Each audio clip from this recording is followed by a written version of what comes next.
Hi, welcome to Max kitchen. இன்னைக்கு நம்ம பார்க்க போகிறது வந்து நவராத்திரி ஸ்பெஷல் 4வது நாள் நம்ம பார்க்க போகிறோம். இந்த 4வது நாளில் நம்ம வழிபடக்கூடிய சுவாமி பேர் வந்து என்னன்னு சொல்லி பார்த்தா மகாலட்சுமி. மகாலட்சுமி அதாவது ஃபஸ்ட்டு 3 நாள் வந்து துர்கை நம்ம வந்து வழிபட்டு முடிச்சாச்சு. அடுத்த 3 நாள் மகாலட்சுமிக்கு உண்டான நாட்கள். அந்த நாளில் மகாலட்சுமியை ஃபஸ்ட்டு நாள் நம்ம வழிபட போகிறோம். அவங்களுக்கு வந்து நம்ம வழிபடும் போது என்ன மாதிரி கோலம் போடலாம் அப்படின்னு சொன்னா படிக்கட்டு கோலம் போடணும். படிக்கட்டு கோலம் எப்படி போடுறதுன்னா அக்ஷதையால போடணும். அதாவது மஞ்சள் அரிசி வந்து கலந்து அதை வந்து படிக்கட்டு மாதிரி நம்ம கோலம் போடணும். அவங்களுக்கு வந்து ஜாதி மல்லி வச்சு பூஜை பண்ணலாம். கதிர் பச்சை அப்படிங்கிற இலை வச்சு பூஜை பண்ணலாம். நைவேத்தியமா நம்ம கொய்யா பழம் வைக்கலாம். கதம்ப சாதம் பாசி பயிறு வந்து இன்னைக்கு நைவேத்தியத்துக்கு உண்டானது வந்து கதம்ப சாதமும் பாசி பயிரும். அதே மாதிரி ராகம்னு பார்த்தா பைரவி. இன்னைக்கு வந்து நம்ம வந்து வஸ்திரதானம் பண்ணும்போது, அதாவது தாம்பூலம் கொடுக்கும்போது கருநீலம் உண்டான நிறங்கள் வச்சு நம்ம கொடுக்கறது வந்து ரொம்ப விசேஷம். இது மாதிரி பண்ணணும்னா இதோட பெனிஃபிட் என்ன அப்படின்னு சொல்லி பார்த்தா கடன் தொல்லை தீரும் அப்படின்னு சொல்றாங்க. ஸோ இன்னைக்கோட ரெசிபி வந்து உங்களுக்கே தெரிஞ்சிருக்கும், கதம்ப சாதமும் பாசி பயிரும் சுண்டலும். வாங்க எப்படி பண்றதுங்கிறத பார்க்கலாம். நம்ம சேனலை இன்னும் சப்ஸ்கிரைப் பண்ணாதவங்க மறக்காமல் சப்ஸ்கிரைப் பண்ணிக்கோங்க. பக்கத்தில் இருக்கிற பெல் ஐக்கானையும் ப்ரெஸ் பண்ணுங்கள். அப்போ தான் நான் போடுற வீடியோவோட அப்டேட்ஸ் உங்களுக்கு வரும். கதம்ப சாதம் பண்ணுறதுக்கு தேவையானது வந்து ஃபஸ்ட்டு அரிசியையும் துவரம் பருப்பையும் நம்ம ஊற வைக்க போகிறோம். ஸோ ஒரு அழாக்கு அரிசி, அரை அழாக்கு துவரம் பருப்பு, இது ரெண்டையும் நல்லா கழுவிட்டு ஒரு 10லேருந்து 15 நிமிஷம் நம்ம ஊற வச்சு, நான் வந்து முதல் நாள் நைட்டே வந்து பாருங்கள் மொச்சை, வேர்க்கடலை, ராஜ்மா, அப்புறம் காராமணி, சுண்டல், இது வந்து எல்லாத்தையுமே வந்து நான் சும்மா கொஞ்சம் கொஞ்சம் எடுத்து நான் ஊற வச்சு வச்சுருக்கேன். கதம்ப சாதத்துக்கு மஸ்ட்டு நீங்கள் பயிர் போடணும். அதனால் உங்ககிட்ட என்னென்ன பயிர் இருக்கோ அதெல்லாம் கொஞ்சம் கொஞ்சம் போட்டுக்கோங்க. தட்டைப்பயிறு போடலாம். மொச்சை வந்து நார்மல் மொச்சை, வெள்ளை மொச்சைன்னு மட்டும் இல்லாமல் நார்மலாக ஒரு ரெட் கலரில் மொச்சை வரும் இல்லையா, அது போடலாம். அது மாதிரி இருக்கிற எல்லா பருப்பையுமே சும்மா இவ்வளோண்டு எடுத்து நம்ம ஊற வச்சு வச்சுக்கலாம். நான் ஆல்ரெடி ஊற வச்சு வச்சுருக்கேன். இதை வந்து குக்கரில் வந்து குழையாமல் வேக வச்சு எடுத்துப்போம். இப்போது நம்ம குக்கரில் வந்து அரிசி பருப்பை வந்து ஊற வச்ச அரிசி பருப்பை நம்ம வேக வச்சிடலாம். நான் 1.5 அழாக்கு பருப்பும் அரிசியும் எடுத்திருக்கேன். அதுக்கு வந்து 3 மடங்கு தண்ணி, ஸோ 4.5 அழாக்கு தண்ணி ஊற்றணும். அரிசி பருப்பு ஊற வச்சுருக்கோம் இல்லையா, அதை போட்டுடலாம். கொஞ்சமாக உப்பு, கொஞ்சம் சீரகம், கொஞ்சமாக மஞ்சள், இது போட்டு நல்லா ஒரு 3 விசில் வர அளவுக்கு நல்லா குழையாக வேக வச்சிடணும். நம்ம வெண்பொங்கலுக்கு எப்படி நம்ம குழையாக வேக வைப்போம் அது மாதிரி நல்லா குழையாக வேக வச்சிடணும். வேக வச்சுட்டு அதுக்கப்புறமா இப்போது கதம்ப சாதத்துக்கு வந்து நம்ம பொடி ஒன்று அரைக்கணும். அந்த பொடியை வந்து எப்படி ரெடி பண்ணுறது அப்படிங்கிறத பார்த்துடலாம். ஒரு பேனில் வந்து ஃபஸ்ட்டு ஒரு பாருங்கள், ஒரு 1/2 டீஸ்பூன் கூட இல்லை, 1/4 டீஸ்பூன் வச்சுக்கலாம் மிளகு. ஏன்னா நம்ம கொஞ்சமாக தான் பண்ணுறோம், அதனால் ஒரு 1/4 டீஸ்பூன் மிளகு, ஒரு 1/4 டீஸ்பூன் வெந்தயம், உளுந்து வந்து ஒரு 1/2 டீஸ்பூன் உளுந்து. இப்போ இது நல்லா செவந்துருச்சு. இந்த டைமில் ஒரு 3/4 டீஸ்பூன் கடலைப்பருப்பு போட்டுப்போம். அப்புறம் காஞ்ச மிளகாய். இந்த சாதத்துக்கு வந்து இதுதான் காரமே, அதனால் காரம் வந்து உங்களுக்கு எவ்வளோ தேவையோ அவ்வளோ போட்டுக்கோங்க. நான் ஒரு 5 மிளகாய் போட்டிருக்கேன். இதுவும் கொஞ்சம் சூடு பொறுக்கிற அளவுக்கு வறுத்துக்கலாம். ஏன்னா கடலைப்பருப்பு வறுப்படுறதுக்கு லேட் ஆகும், ஆனால் தனியா வந்து சீக்கிரமாக வறுபட்டுரும். அதனால கொஞ்சம் அந்த கடலைப்பருப்பு வந்து செவக்கட்டும். இந்த ஸ்டேஜில் கொஞ்சமாக மல்லி, வரமல்லி இருக்குது இல்லையா, அதை சேர்த்துக்கலாம். நான் ஒரு 2 ஸ்பூன் வரமல்லி சேர்த்துக்கிறேன். இதுவும் நல்லா சேர்த்து வறுக்கணும். இப்போது நல்லா செவக்க வறுத்தாச்சு. இந்த டைமில் வந்து இங்கே பாருங்கள், நான் வந்து தேங்காய் திருவி வச்சுருக்கேன். இது வந்து ஜஸ்ட்டு ஒரு 1.5 டேபிள் ஸ்பூன் இருக்கும் தேங்காய், அவ்வளோதான். ஏன்னா நம்ம 1.5 அழாக்கு தான் பண்ணுறோம் இல்லையா, ஸோ கம்மியான குவான்டிட்டி பண்ணுறதுனால அவ்வளோ போதும். 1.5 ஸ்பூன் தேங்காய் எடுத்திருக்கேன். இது வந்து கொஞ்சம் தேங்காய் வந்து செவக்க வறுத்துக்கணும். சிம்மில் வச்சுக்கோங்க. நான் கம்ப்ளீட்டாக சிம்மில் தான் வச்சுருக்கேன். தேங்காய் சேர்க்குறது கம்ப்ளீட்டாக ஆப்ஷன் தான், உங்களோட இஷ்டம். உங்களுக்கு வேணும்னா நீங்கள் தேங்காய் சேர்த்துக்கலாம். பட் தேங்காய் சேர்த்து பண்ணும்போது அந்த டேஸ்ட் வந்து ரொம்ப பேலன்சிங்காக இருக்கும். கோவிலில் கண்டிப்பாக தேங்காய் சேர்த்து தான் பண்ணுவாங்க. ஸோ நம்ம இன்றைக்கி பார்க்குறது வந்து கோயில் கதம்ப சாதம் தான். இந்த தேங்காயில் இருக்கிற இது கொப்பரை தேங்காய்லாம் கிடையாது, ஃப்ரெஷ் தேங்காய் தான். ஸோ தேங்காயில் இருக்கிற அந்த மாய்ஸ்சர் எல்லாமே வந்து போயிடுச்சு கம்ப்ளீட்டாக. இந்த டைமில் இதை நம்ம எடுத்துடலாம். இதை எடுத்துட்டு ஆறுனதுக்கப்புறமா மிக்சியில் நல்லா பொடி பண்ணிக்கோங்க. அப்படி இல்லாட்டினா தண்ணி ஊற்றி நல்லா நைஸாக அரைச்சிக்கோங்க. இப்போ அடுத்து நம்ம காயெல்லாம் வந்து வேக வைக்கணும். அது எப்படின்னு பார்ப்போம். நான் ஒரு 1/2 கிளாஸ் தண்ணி விட்டுருக்கேன்.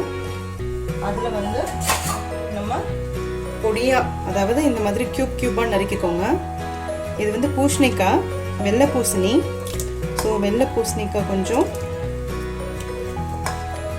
காயெல்லாம் வந்து நம்மளோட இதுதான், விருப்பம்தான்.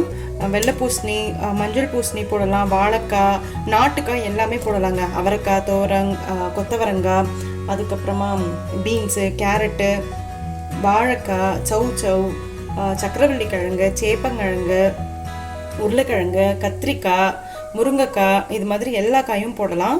பட் நான் இன்றைக்கி வந்து ரொம்ப லிமிட்டடாக தான் போடுறேன். இது வந்து வெள்ளை பூசணி, அதுக்கப்புறமா பீன்ஸு, அப்புறம் கேரட்,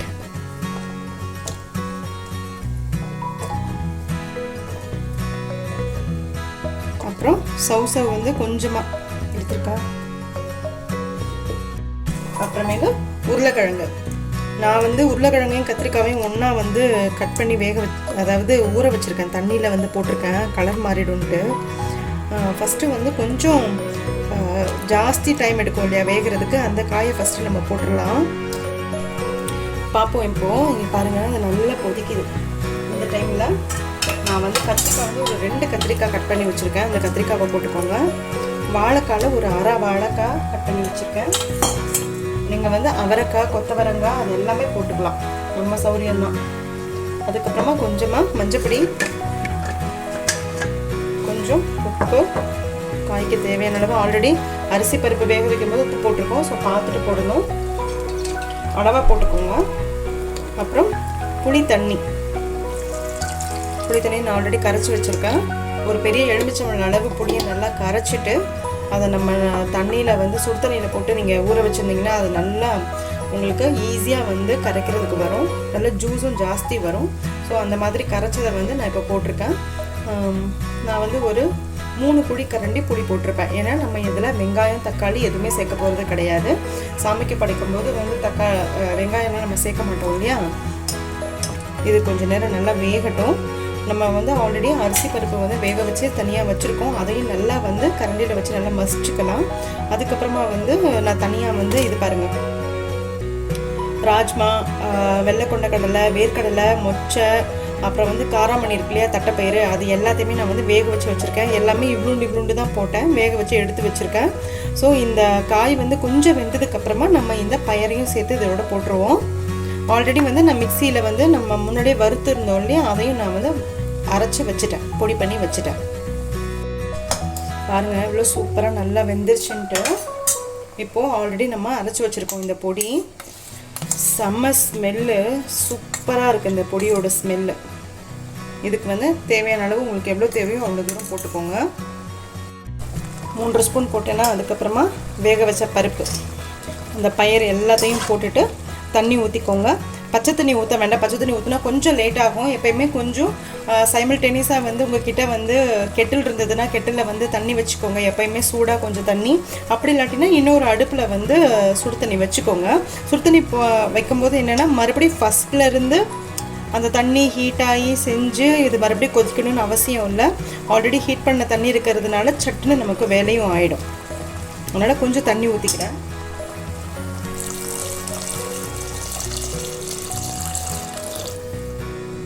இது ஒரு கொதி வரட்டும். காயெல்லாம் வெந்துருச்சான்னு சொல்லி பார்த்துட்டு நம்ம தாளிப்பு கொடுக்கலாம். நல்ல உருளைக்கிழங்குலாம் வெந்துருச்சு சூப்பராக. ஸோ இப்போது இதை தாளிச்சிடலாம். நான் ஒரு கடாய் வச்சு நல்லெண்ணெய் 1 டீஸ்பூன் எண்ணெய் ஊற்றிருக்கேன். இதுக்கு வந்து தாளிப்பு ரொம்ப பெருசாலாம் இல்லை, ரொம்ப கம்மி தான். வெறும் கடுகு, அதுக்கப்புறமா கட்டி பெருங்காயம் இருந்தால் நீங்கள் அந்த வறுத்து அரைச்சோம் இல்லையா, அந்த டைம்லேயே நீங்கள் போட்டுக்கலாம். என்கிட்ட கட்டி பெருங்காயம் இல்லை, அதனால் நான் இப்போது இதில் பெருங்காயத்தூள் போடுறேன். கருவேப்பிலை, அவ்வளோதான்.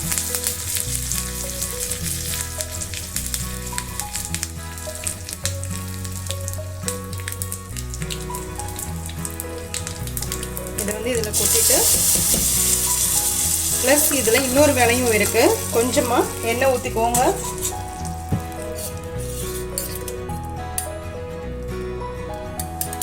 எண்ணெய் ஊற்றிட்டு சுண்ட வத்தல் இருக்கு இல்லையா, அது வறுக்கணும். சுண்ட வத்தல் போட்டுட்டு நார்மலாக வறுக்கிறத விட கொஞ்சம் நல்லா கருன்னு வறுக்கணும். அப்போ தான் அதோட கசப்பு போகும். கோவிலில் கண்டிப்பாக இது போடுவாங்க. அந்த பொடியும் இந்த சுண்ட வத்தலும் தான் இதோட சீக்ரெட்டே. நம்ம நார்மலாக நம்ம சாம்பார் தூள் அதெல்லாம் ஒன்றும் போட தேவையில்லை. இது மாதிரி நீங்கள் வந்து வறுத்து அரைச்சி போட்டிங்கன்னா கதம்ப சாதம் நீங்கள் செய்யும்போது பக்கத்து வீட்டில் இருந்தெல்லாம் வந்து கேட்பாங்க. வீடே மணக்கும். கொஞ்சம் ஃப்ரை ஆகட்டும். இது சிம்மில் வச்சு ஃப்ரை பண்ணுங்கள். அப்போ தான் ஈவனாக ஃப்ரை ஆகும். நான் கொஞ்சம் அரிசி கொஞ்சம் பருப்பு தான் போட்டேன், அதனால தான் வந்து நான் கொஞ்சமாக போட்டுறேன். குவான்டிட்டி நீங்கள் ஜாஸ்தி போடும்போது இதுக்கு தகுந்த மாதிரி நீங்கள் வந்து எல்லா இன்க்ரீடியன்ஸையும் கூட போட்டுக்கலாம். இப்போது நல்லா வறுத்தாச்சு பாருங்கள். இப்போ நல்லா வறுத்தாச்சு. இதை வந்து இதோட கொட்டிடலாம். கொட்டிட்டு இதை நல்லா கிளறி, இதோட நல்லா கிளறி ஒரே ஒரு கொதி, ஏன்னா தாளிப்பு கொடுத்துருக்கோம் இல்லையா, அதுக்காக ஒரு கொதி. சைமல்டேனியஸாக நீங்கள் வந்து அரிசி பருப்பு சாதம் நம்ம ஆல்ரெடி வந்து குக்கரில் வேக வச்சுருக்கோம், அதை நல்லா மசிச்சு வச்சுப்போம். இப்போ பார்த்தீங்கன்னா அரிசி பருப்பு பாருங்கள் வேக வச்சு இது மாதிரி குறைய மசிச்சு வச்சுருக்கேன். நம்ம ஆல்ரெடி ரெடி பண்ண இந்த குழம்பு, இது ஆல்ரெடி அரிசி பருப்பெல்லாம் போட்டு நான் இது பண்ணி வச்சுருக்கேன். குழைவாக வந்து ரெடி பண்ணி வச்சுருக்கேன். 3 விசில் கொடுத்து விசில் அடங்கினதுக்கப்புறமா ஒரு நல்ல குழிக்கரண்டியில் நல்லா மசிச்சு விட்டிங்கன்னா அது மாதிரி ஆகிடும். இது ஆல்ரெடி வந்து குழம்பு வந்து நம்ம ரெடி பண்ணது. இந்த குழம்பை போட்டு இந்த சாதத்தில் போட்டு கிளறி நம்ம பண்ணணும். இதை நீங்கள் இதை தூக்கி இதில் போட்டிங்கன்னு வச்சுக்கோங்களேன், உங்களுக்கு கிளறதுக்கு கஷ்டமாக இருக்கும். இன்னொன்று அது மாதிரி கிளம்பும் போது எல்லா காயும் வந்து மேஷ் ஆகிறதுக்கும் சான்சஸ் இருக்குது. அதனால் இதிலேருந்து இப்படி போட்டு கிளறும் போது கொஞ்சம் ஈஸியாகவும் இருக்கும். அதனால் இப்போது இந்த குழம்பு எடுத்து இந்த சாதத்தில் போட்டு இந்த குழம்பு எடுத்து சாதத்தில் ஊற்றிடுவோம்.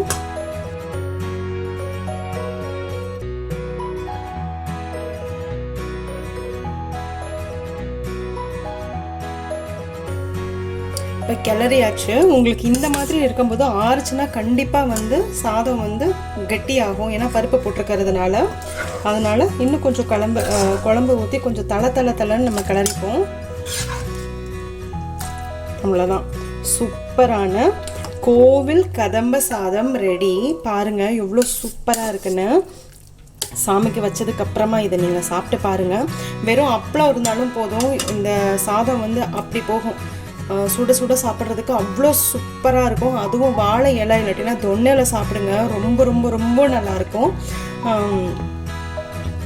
காய் எதுவுமே தேவையில்லை, சைடிஷ் எதுவுமே தேவையில்லைன்னா இதில் எல்லா காயும் இருக்குது. உங்களுக்கு வந்து இந்த குழம்பு வந்து எப்பவுமே கொஞ்சம் பக்கத்தில் வச்சுக்கிட்டே இருங்க, ஏன்னா இது கெட்டியாகும் போது மறுபடியும் நம்ம இந்த குழம்பு போட்டு மறுபடியும் நம்ம கிளக்கிக்கலாம். அப்படி இல்லாட்டினா இதில் கொஞ்சமாக நீங்கள் தேங்காய் அரைச்சி ஊற்றிட்டிங்க அப்படின்னா தோசைக்கு இட்லிக்கு அது மாதிரி தொட்டு சாப்பிட ரொம்ப சூப்பராக இருக்கும். ஓகே, இப்போ கதம்ப சாதம் ரெடி பண்ணியாச்சு. அடுத்து வந்து நம்ம பார்க்க போகிறது வந்து பச்சைப்பயிறு சுண்டல். இன்றைக்கி நைவேத்தியம் வந்து கதம்ப சாதமும் பச்சைப்பயிறு சுண்டலும். ஸோ பச்சைப்பயிறு சுண்டல் எப்படி பண்ணுறதுன்னு பார்த்துடலாம். பாசிப்பயிறு சுண்டல் நம்ம ரெடி பண்ணணும். நம்ம டெய்லி ஒரு பொடி அரைச்சி கொஞ்சம் வித்தியாசமாக நம்ம சுண்டல் பண்ணுறோம் இல்லையா. ஸோ இன்றைக்கி வந்து பாசிப்பயிறு சுண்டல் அது ரெடி பண்ணுறதுக்கு ஒரு பொடி வந்து அரைக்க போகிறோம். அது என்னென்ன போட்டு அரைக்க போகிறோங்கிறத பார்த்துருவோம். ஃபஸ்ட்டு ஒரு கடாய் வச்சுக்கோங்க. அந்த கடாயில்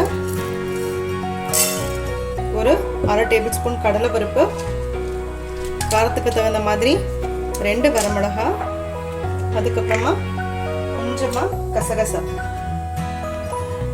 ரொம்ப கொஞ்சமாக கசகசா இதை போட்டு நல்லா வறுத்துட்டு நம்ம மிக்சியில் பொடி பண்ணி வச்சுக்கலாம். சைமல்டேனியஸாக நம்ம பாசிப்பருப்பையும் வந்து முதல் நாள் நைட்டே ஊற வச்சு நீங்கள் வேக வச்சுக்கோங்க.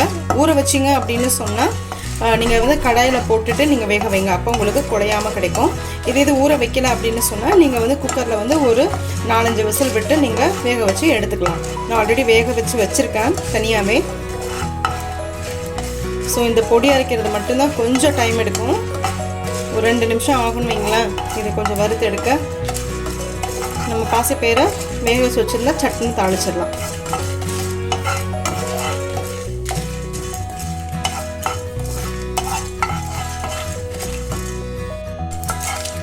இது நல்லா வறுபட்டுருச்சு. இப்போ வந்து நம்ம இதை ஒரு மிக்சியில் மாற்றி நல்லா பொடி பண்ணிக்கோங்க.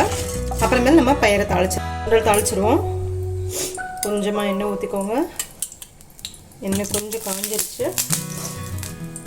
உளுந்தம்பருப்பு ஒரு 1/2 டீஸ்பூன் உளுந்தம்பருப்பு,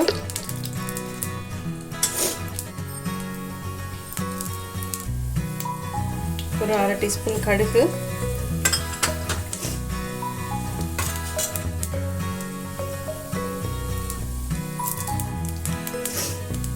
கொஞ்சம் பொரியட்டும்.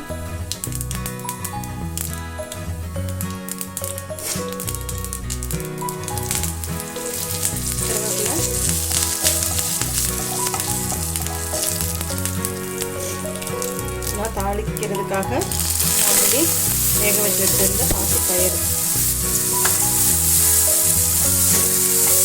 உப்பு போடலை. இந்த டைமில் உப்பு கொஞ்சம் போட்டுட்டு தேங்காய் போட்டுட்டு பெருங்காயம் போட்டுப்போம்.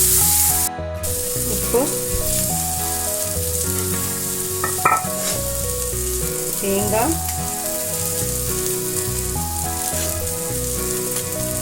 அப்புறம் நம்ம இது ரெடி பண்ணி வச்சுருந்தோம் இல்லையா, கடலைப்பருப்பு, கசகசா, காஞ்ச மிளகாய் போட்ட பொடி, அது கொஞ்சம், அப்புறம் பெருங்காயம்.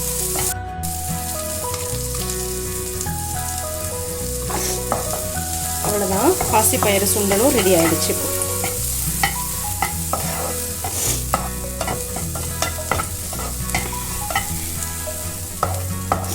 நீங்கள் தேங்காய் வந்து போடலை அப்படின்னு சொன்னால் நீங்கள் தேங்காய் எண்ணெய் ஊற்றி தாளிச்சுக்கோங்க. ஸோ தேங்காயோட ஃப்ளேவர் உங்களுக்கு அதிலே கிடச்சிடும்.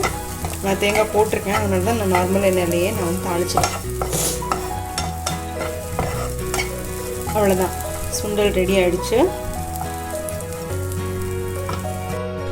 இன்றைக்கி உண்டான பிரசாதம் வந்து பாசிப்பயிறு சுண்டல், கதம்ப சாதம் ரெண்டுமே ரெடி ஆகிடுச்சு. இப்போ நம்ம வந்து தொன்னையில் வச்சிடலாம்.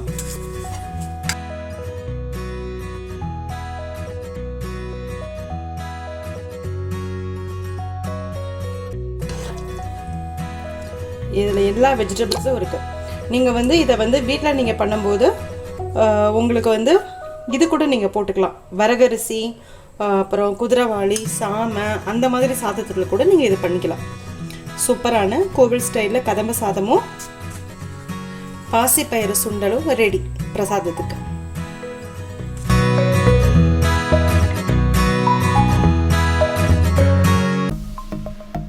சப்ஸ்கிரைப் பண்ணுங்கள், மறக்காமல் பெல் ஐக்கானை ப்ரெஸ் பண்ணுங்கள். அப்போ தான் நான் போடுற வீடியோஸோட அப்டேட்ஸ் உங்களுக்கு வரும். லைக் பண்ணுங்கள், கமெண்ட் பண்ணுங்கள், ஃப்ரெண்ட்ஸோடு ஷேர் பண்ணுங்கள். தேங்க்யூ.